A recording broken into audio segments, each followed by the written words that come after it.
କ'ଣ ବନା ହେଉଛି? ରୁଟି ଆଉ କ'ଣ? ରୁଟି ବୁଟ ଆଳୁ ତରକାରୀ।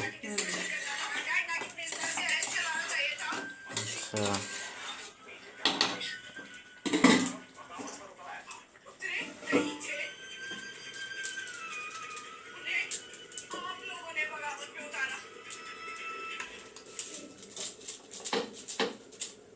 ଆଜି ରୁଟି ବୁଟ ଆଳୁ ତରକାରୀ ବନା ହେଉଛି।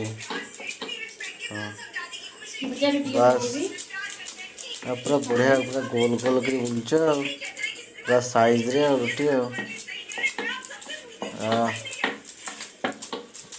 ପୁରା ଗୋଲ ଗୋଲ ପୁରା ସାଇଜ୍।